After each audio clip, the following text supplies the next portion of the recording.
그 다음에 세 번째 요건, 임대차 계약기간 끝나기 6개월 전부터 임대차 종료 시까지 행위일 것이라고 해서 권리금 회수 방해 부분이 인정되기 위해서 세입자가 신규 세입자를 소개하는 것이 뭐 계약기간 뭐 1년 남아서부터 세입자 바꿔줘요 이렇게 요구할 수도 없고요. 물론 그것은 이제 서로 합의에 의해서 소개하면 되는데 그거를 법적으로 그걸 소개하고 그 1년도 더 남은 시점에서 소개를 하고 6개월 이전 시점에서 소개를 하고 임대인이 거절했다고 해서 그것을 방해행위라고 할 수는 없다는 거죠. 그 6개월 전부터 계약 종료 시까지의 그런 행위가 있을 것이라고 하는 그런 요건 때문입니다. 임대인하고 협의된다면은 뭐 당연히 이제 다른 기간, 그 이외의 기간에도 임차인 소개가 당연히 가능하겠습니다. 그런데 임대인과 협의가 안 될 경우에 임차인의 권리로서 가능할 수 있는 기간은 바로 요 기간에 이제 국한된다는 겁니다. 권리라고 하는 것은 임차인이 요구할 수 있는데 그것을 안 하게 돼, 임대인이 못 받아주게 되면 이제 불법 행위가 되는 거죠. 그래서 손해배상을 해야 된다는 그런 뜻입니다. 이걸 그 기간을 둔 이유는 6개월 이전에도 신규 임차인 소개를 만약에 임대인이 받아들여야 된다고 하면은 이게 계약 기간을 훼손하게 되죠. 이 세입자와 계약 기간을 뭐 3년으로 했는데 이 세입자가 1년도 안 돼가지고 다른 세입자 바꿔줘요. 이렇게 하면은 계약 기간이 엉망이 되지 않습니까? 그래서 그런 부분을 감안해서 기간 제한이 이제 필요할 수밖에 없다는 겁니다. 그 다음에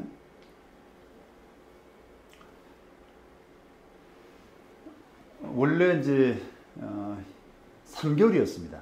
이게 2015년 5월에 법 제정 당시에는 그 기간이 3개월에서 계약 종료 시까지였는데 요 기간이 좀 너무 짧다라고 하는 비판 때문에 2018년 10월 들어서 그 기간을 6개월로 연장을 하고 그 법 규정의 적용 시점은 법 시행일 당시 존속하는 임대차부터 적용한다라고 그렇게 규정을 하고 있습니다.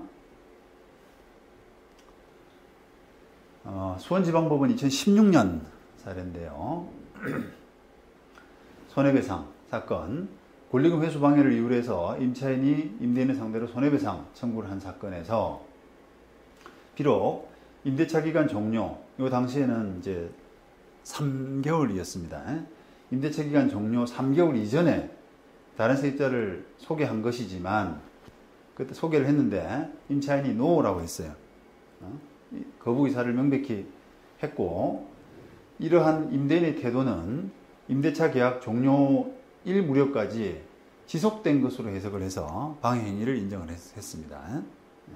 나름 합리적이죠. 물론 이제 그게 법원의 해석에 따라서 그 방해 소개하는 기간, 그 기간보다도 이전에 소개를 했을 때 임대인이 그것을 노라고 하는 그런 안 돼라고 하는 부분이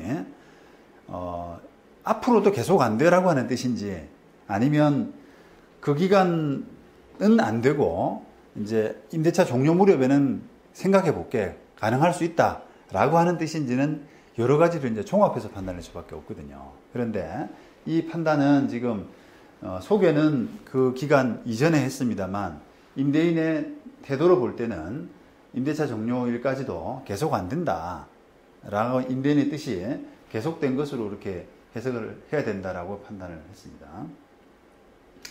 이 사례도 보시면 원고는 임차인은 2013년 피고로부터 오산에 있는 골프 연습장 1층에 골프용품점을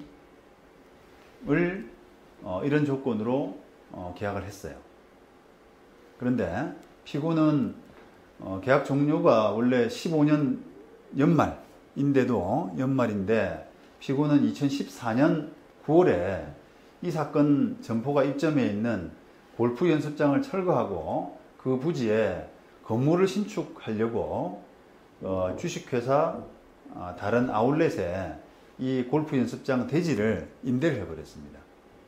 그리고 원고는 그 임대차 기간 중이던 14년 8월에 김모 씨에게 권리 양도를 했죠. 2,200만 원을 했습니다. 그래서 그 동의를 임대인에게 구했는데 피고는 임대인은 이를 거절했고요. 그 다음에 피고는 점포가 일점에 있는 골프 연습장을 현재 운영하고 있으나 이 아울렛은 골프 연습장을 철거하고 신축 공사를 시작할 계획이다.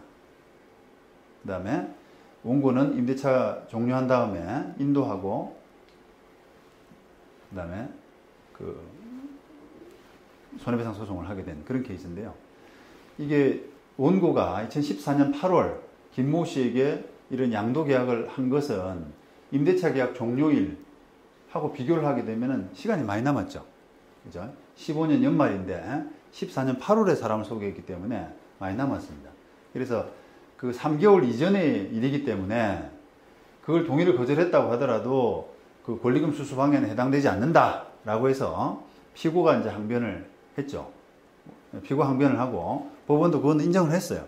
그건 맞다. 근데 여러 가지를 살펴보면은 계속 방해행위, 거절할 것이 분명하기 때문에 그건 방해행위에 해당된다고 판단한 겁니다. 보시면 2014년 9월에 이렇게 해서 철거하고 하기 때문에 다른 사람을 소개해서 받아줄 수 없는 부분을 이제 분명히 한 거지 않습니까?